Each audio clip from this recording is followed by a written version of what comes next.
All right, everyone. Welcome back to a May 3rd market recap. We're going to be reviewing April, what happened in April. We had an amazing first quarter of 2021 for value, and then April took a breather, and then, man, today it sure looks like we're right back on track. So let's get started here. Let's give the whole market a look here. So as a whole, the S&P, I mean, what a move. These are monthly candles, and had about a 4.77% move in April. And that was a pretty big move after what we had seen already in March. So March was had a nice pulse up, and then April, pretty strong through mid-April, and then kind of went sideways afterwards. But what's really interesting is the Qs, the Nasdaq, right?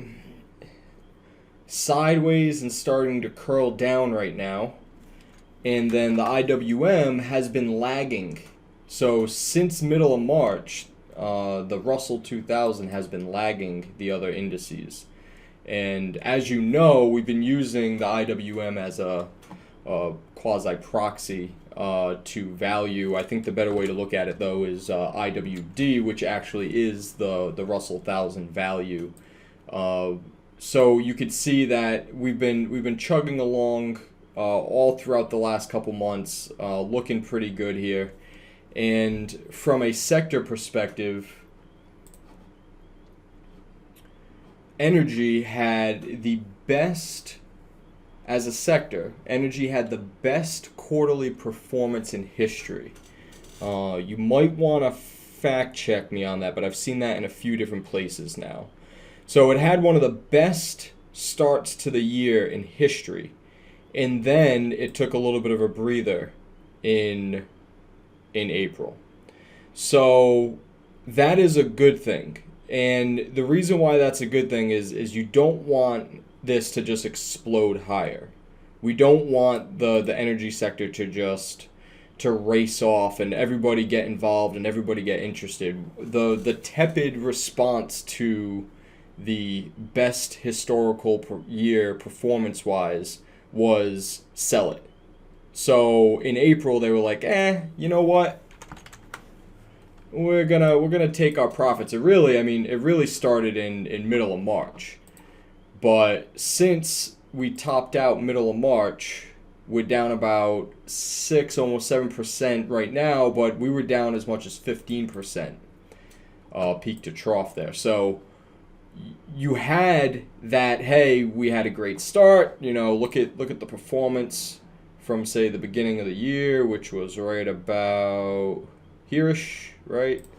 You have a 45% move, and then you give back 15%. And that is super healthy for the sector. And the fact that if you were to look at the Bank of America positioning, which we tend to look at month over month, is that they were selling energy, right? They were getting out of energy. They were getting rid of some of their commodities that have been on fire. The emerging markets that have been doing really well, they've been getting out of.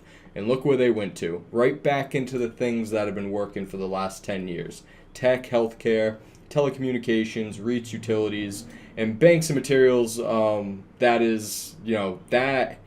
That was almost just like with FANG kind of decoupling. Banks and materials are decoupling from value a little bit, which is great because then you can ebb and flow banks and materials with energy and industrials, which is awesome.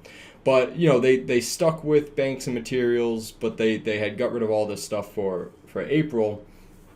And as you hopefully remember from all the other times I've shown you these positioning, Bank of America positioning charts here, that they've been getting rid of tech. This is upside down from what we've seen for the better part of the last 8 to 9 months now. So it's fine, right? Like, you can have a down month, especially if the longer term kind of thesis here is still intact. And that longer term thesis is we are getting massive amounts of inflation.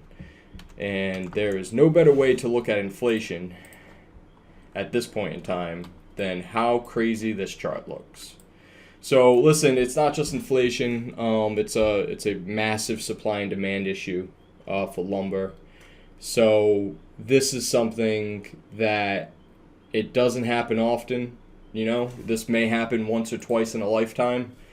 As you could see, it's never happened like this before. So if you're wondering why housing prices have gone up and it costs more to build a house now, I think I saw a few different articles saying that it was $36,000 more per house to build because lumber costs are just through the roof. And this is a supply and demand thing. A lot of people are wondering, is this, a bubble? Is this too much money supply? What is it? I wouldn't go ahead and start calling this a bubble quite yet. And mainly because the effects of supply and demand hold true here. And what that means is that a lot of people took advantage of the low mortgage rates that had occurred in 2020 when mortgage rates had kind of bottomed out in August. And that demand has sparked this. This is really brought on by the massive amount of actual demand for new houses, for fixer-uppers, for the whole 9 yards. This is massive amounts of demand. And look, when you shut down industries, you shut down sectors, your supply goes down, right? So your supply goes down, your demand goes up, and now you're in the position where you're in, where lumber is going crazy. But we've talked about other commodities as well during this time period, and you look at crude, for instance. Crude had peaked over in July of 2008, has been going down ever since, but as you can see, it has really rallied back since the March-April 2020 low. You could see since then, up about 250%. To put it back into, relative perspective here, you're really only at prices that we've seen in January of 2020, April of 2019, so you could see that we've been here before plenty of times, but what's happening now is more of an upward trajectory, right? You're looking at, crude, especially crude demand, that's continuing to go up, but the supply, just like lumber, but not to as great of an extent, the supply has been somewhat constrained. So what you really need to understand too is that the massive amounts of stimulus that have been pumped into this economy has not been fully realized yet. You haven't even really gotten started realizing the amount of growth that's about to come out of this stimulus. You don't have full employment, you don't have full GDP growth. You can't, until the labor market gets a little bit better, until they stop giving the $300 a week of unemployment benefit, companies aren't going to be able to grow the way they want to. I mean, there's many companies out there that are looking for people to work so they can grow, but they can't grow because they can't get people to work, and that is hampering growth. So if you have this kind of, it's almost like there's a governor right now on growth in the economy because of this labor issue. So you have this labor issue that is going to be an issue to at least September, right? Maybe some people start looking for jobs before September, but you have a huge amount of the workforce that's just sitting on the sidelines, getting fat and happy off the $300 a week, and that is hampering the growth. So demand hasn't even peaked yet, right? So demand hasn't really peaked. Supply isn't going to be catching up to at least a quarter or two after September. And so now you're in the situation that you're in. So, we're not there yet, right? So demand's going to go up for crude, and then the supply is, we talked about it in videos past about the supply is not so much based upon what we do necessarily. It has a lot to do with what OPEC decides to do in terms of how much oil they supply out there. But we've, those are kind of the two major ones that everybody's looking at. Copper is a very interesting one as well. And so what I really, really want you to understand is copper is at almost historically high prices. And we haven't seen this kind of price movement in copper since 2009, spurts in 2010, 2005, 2006. So we're seeing something that we don't see often, okay? And one of the things that copper tells you is that, especially if we're going to be doing tons of infrastructure builds, copper is usually a really good sign, especially when there's a lot of copper demand, for a healthy, growing economy. So if you have a lot of home building, if you have infrastructure investment, if you have companies growing, the world needs copper, and it's showing it right now. So you have copper that's skyrocketing, corn skyrocketing. Everything you eat is going to get more expensive. Let's see what else we got here. I don't think coffee. Yeah, coffee isn't going crazy yet. Aluminum going absolutely crazy. What else do we got here? Soybeans. Nah. Coffee again. Cocoa? Is that going nuts? Nope. So you can get a lot of chocolate. You get a lot of mocha lattes on the cheap still. Those haven't gone crazy yet. Live cattle. I think live cattle's, yeah. Nah, it's going up, but it's not racing. Not exactly racing off. Feed of cattle. Iron ore. Yeah, so iron ore, obviously what goes into steel, absolutely ripping. What I want you to understand too is, like, look at where the prices of these commodities are versus where they have been historically, right? So you got iron ore. The last time it's been up here was 2011. We'll go back to copper real quick because I want to show you something that you may not be noticing. So if you have these prices going up like this, that's going to benefit the producers. That's going to benefit the suppliers. They could sell their product for higher, right? Or there's more of a spread. You could create a higher margin because of what you can get it for and what you can sell it for. So that's really good, except that when you look at certain companies like Freeport-McMoRan, now this has really gotten going, right? So you absolutely made this huge move from April of 2020. You're up 500% in a year, but compared to where it was in 2011, where a lot of the other commodities topped, we're not there yet, right? So you got $38 Freeport-McMoRan. It has another 58% plus from here to get back to the same price it was at the last time the commodities had topped, right? And look at something like an XOM, right? XOM is just tracking crude in a way. So if I just go and overlay this with crude, you can see that it's kind of tracking right now. So you could have had this situation where they both kind of bottomed at the same time and they're starting to move. These things aren't 100% directly correlated, but in this type of inflationary environment, the correlation is there and it should be getting stronger. If you look at something like an LPX, so forest products, okay, and we just talked about lumber. So this looks like it's extremely correlated to the price of lumber, up about 300% almost. And we'll go back to the lumber, random length, and there you go, right? So there are some things that are very connected. There are other things that are not so connected. So if you look at United States steel is down here while you have iron ore prices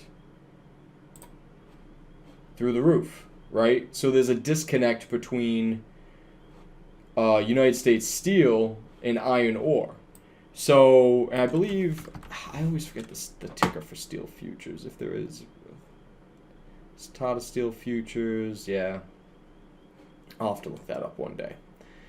But I think you get the point here, is that there's a lot of room for these companies to run. If you look at like CENX, which is aluminum, Century Aluminum, and just get bring the candles back for a second here. So Century Aluminum, kind of just sitting, not really doing much. It's had a great run since 2020, but so has a lot of the other value that I've shown you, right? But now look at the aluminum prices, back at levels we haven't seen since 2014. So you could just see that, one of the things to really think about is that institutional money, hedge funds, they've had a really, really, really good ride in the Amazons. in the Apples, in the Netflixes, right? In the Teslas, in the CRMs, right? So everybody's been riding this massive technology wave for the better part of the last 10 years. And that's been great. It is the best thing you could have put your money into over the last decade. There is no ifs, ands, or buts about it. But the problem is, at this point, you got CRM in a downtrend. You got Amazon that had literally the best quarter in the history of quarters. You could not have had better earnings than Amazon. You could not have had better earnings than Apple. And they did not make new all-time highs with that. So if you look at Apple over the last, where are we at here? So 1, 2, 3, 4, 5, let's call 4 plus 3. Let's call it 8. So somewhere around 8 months, right? You got about 8 months, and the price is where we were at back then, right? You see that? So you have to understand that during those 8 months, during that time period where Apple's went up like a rocket ship, came back down, found some buyers, kept finding some buyers, made a new all-time high, comes back down, kind of settling in here around 135, and during those 8 months, you look at something like an X, and I know I've done this a lot, but you just really have to understand that, in those 8 months, you have United States Steel up 250%. So I get it. The shiny object is always going to be technology. It's never going to not be technology, okay? The more exciting breakthrough companies that are out there, the more you're going to see the headlines, the articles that are going to tell you to buy those companies. But you're going to, by trying to catch the last 20, 30, 40% of an Amazon move, I don't know, maybe it breaks out one more time, right? Maybe it makes another, 20, maybe it makes another 20, maybe it makes a run to 4,000, right? So while you're catching that nice 19, 20% move, you're going to be missing out when something like an ERJ makes its run to 16, 17, 18, $19 a share, right? So you're gonna miss that run, which is about 60%. You're gonna miss the run that something like a GSM is gonna make as it breaks through its pocket and gets back up to 7 or 8, which is about 100% from here.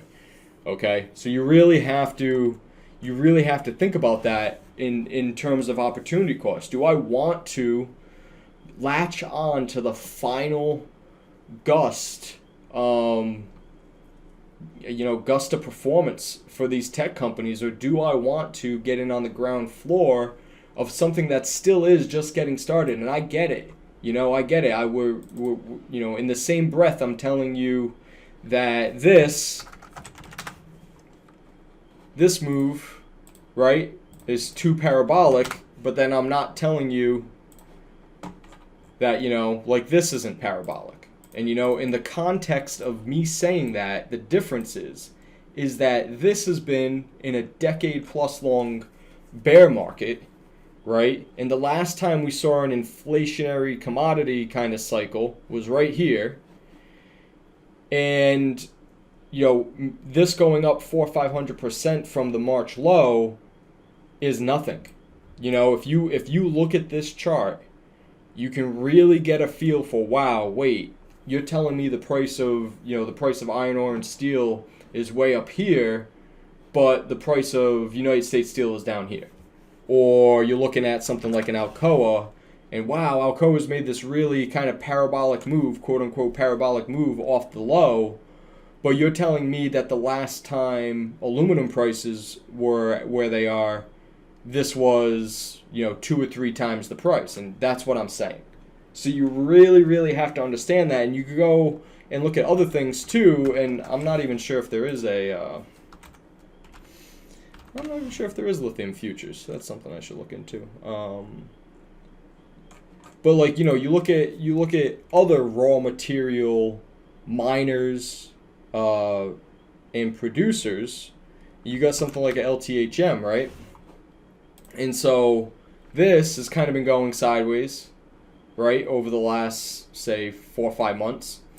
And there's going to be a massive demand for lithium, mainly because of electric vehicle batteries, right? So you have LTHM, you have ALB, which I think this topped out in 2017, went all the way down, came all the way back, tested that 2017 level, said, yep, we're good with these prices, and now it's heading back off. If you look at something like an LAC, kind of in the same boat, right? Now, here's the difference.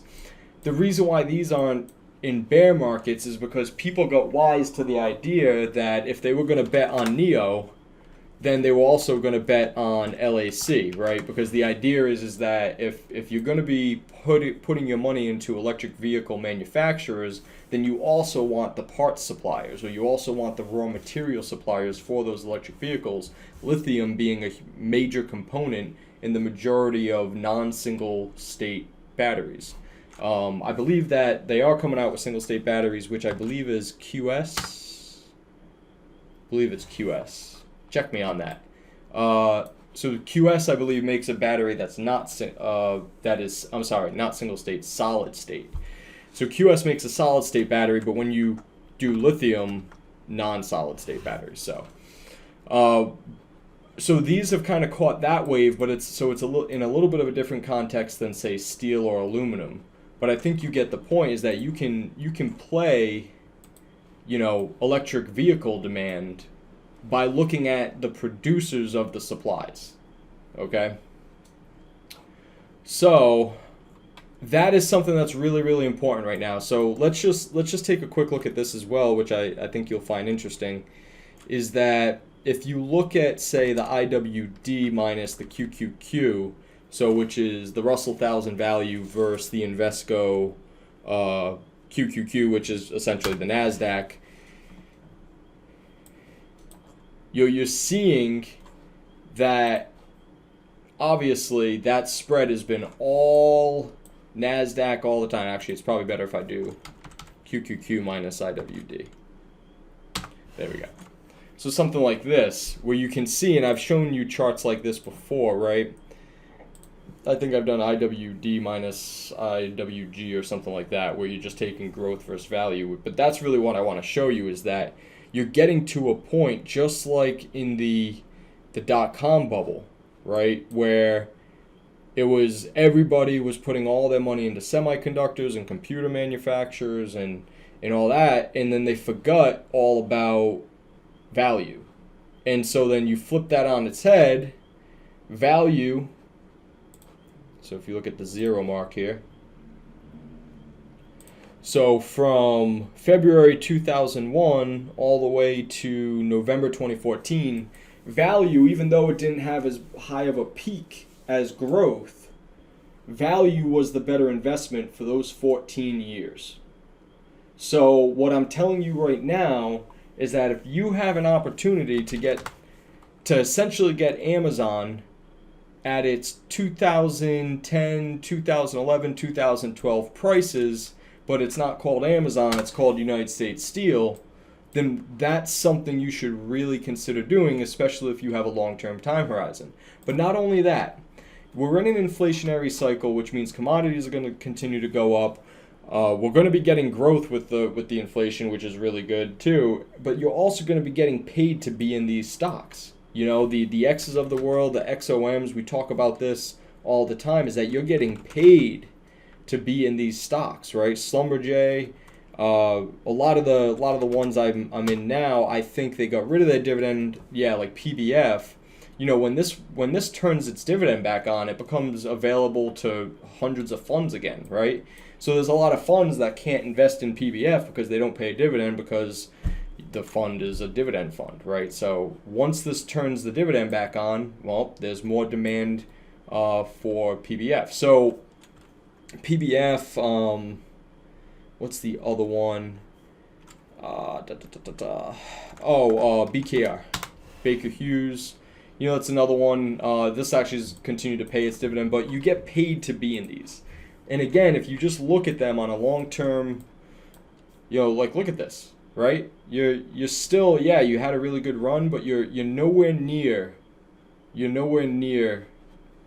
all-time highs, right? You're nowhere near if the commodity gets going, which there's a lot of predictions that oil is going to be above 80 by the summer, that's going to be that's going to be a boon for all these oil companies and oil producers. So you're going to want to keep an eye on those oil names. So, I always try to review a little bit of Finviz with you folks, because you really should know how to use this. Even if you're getting into ETFs and things like that, you can use Finviz. But this is a good way. You just go into the industry, you look for aluminum.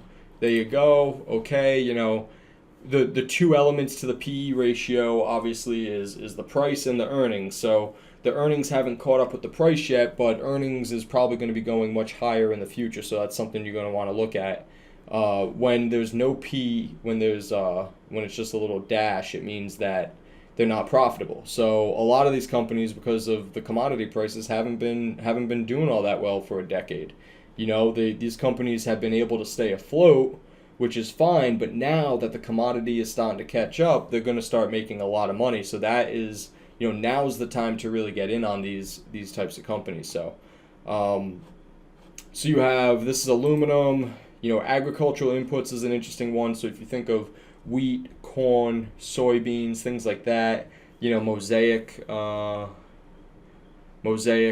companies that make all the different types of inputs that farms need to grow all the the vegetables and the plants and things that they grow. So, this isn't a bad place to be as well.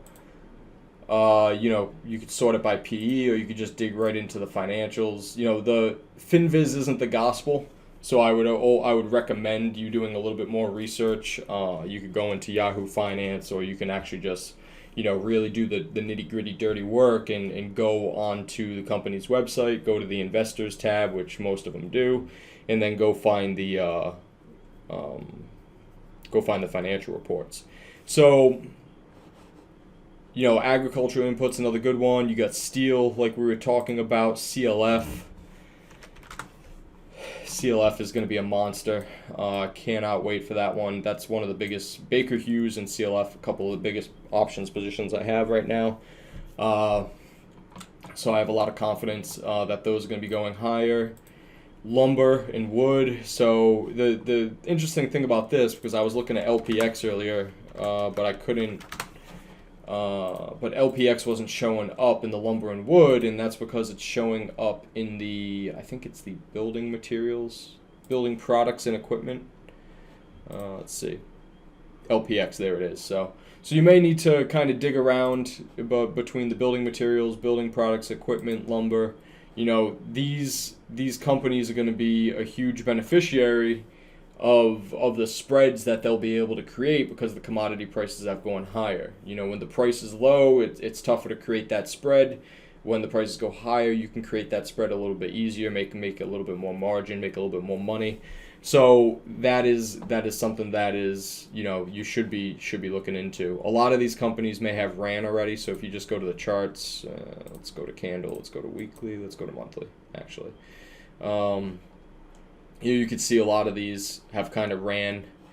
APOG kind of ran, CSL. So a lot of these have kind of had a nice run from the 2020 lows. But again, if you find kind of an underpriced one, maybe something that's a little under the radar, like the Caesarstone CSTE.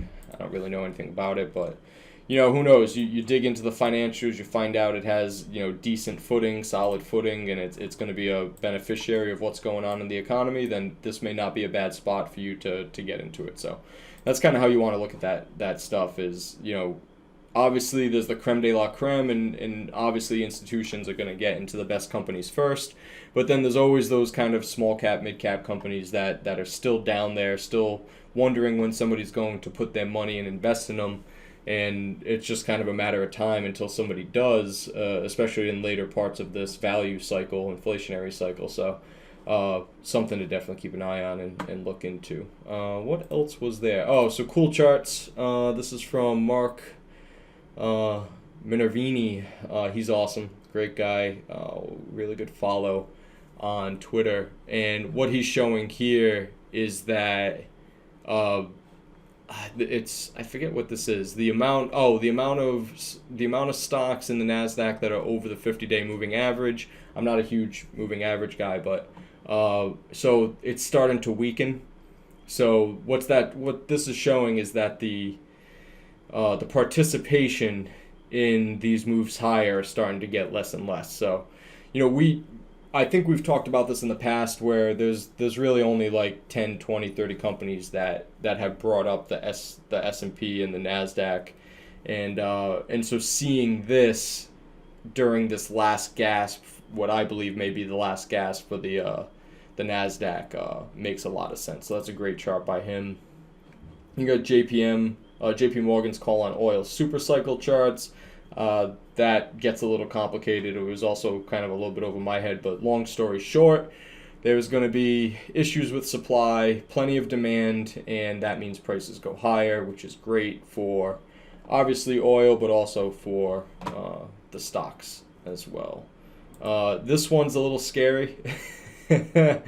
Oh, shit. So what this is showing you is kind of the PE ratio where they believe it's undervalued, fair value, and overvalued.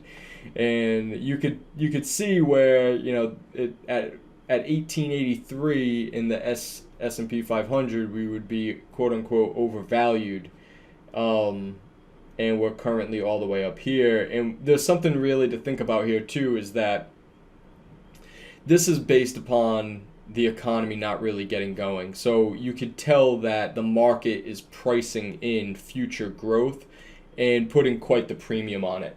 So what you should understand with that is that this will mean revert at some point. So, the PE ratio will kind of this will end up coming back up, and then, the market will end up coming back down. It will mean revert at some point and look a little bit less crazy, but this chart nonetheless shows you that pretty unbelievable how far we've ran since the March 2020 lows. That's some chart crime. I think that is it. So I wanted to show you all that, kind of give you a glimpse at where we're at. So look, the S&P near all-time highs, the Nasdaq near all-time highs, but looks like it's curling down now. The Russell 2000 small caps was lagging for the better part of a month and a half. This could come back in a little bit more, but if you look at kind of what had happened today, so again, the value had a really great run in the first quarter of 2021. If you were to look at a 1 month performance, value didn't do so well, right? You have ExxonMobil only up 2%, 2.5% the last month, but Google did 10%, Amazon. So all the big names that everybody knows really started to get involved again. But what you'll see, semiconductors took the month off as well. A lot of those got hit by anywhere between 5-10%. So those kind of came in. Some of the defensives got some action. It really was a mixed bag through and through the last month, but there was some bright spots. You had UPS, FedEx do pretty well. Rio, which is huge winner for me in options, did extremely well. So there was some bright spots, but I think overall, energy definitely took the month off after doing really well. Banks were a mixed bag after doing really well in the first quarter. If you do year to date, you could see that banks are still really doing really well. Google, the FANG, which is the Facebook, Apple, Amazon, Google. You could add Microsoft in there. FANG has definitely decoupled. If you were to look at Google, and if you were to compare this to Facebook, if you were to compare it to Amazon, if you were to compare it to Apple, and if you were to compare it to, we'll throw Netflix in there. So you could see what we're looking at. Let's see if I can, maybe we should just do it for the start of the year, something like this. So you could see Google has led the pack, right? So Google has done 36, almost 37% this year. So far you have Facebook also doing really well at 20, almost 21%. So these two have definitely decoupled. where you have the Amazon, Apple, and Netflix. Amazon doing all right, up 7%. Apple only up about 3.5%, and then Netflix is down after they got really beaten up after their earnings report. What I should add as well, actually, one more comparison here, just so you could get a feel for it. Tesla.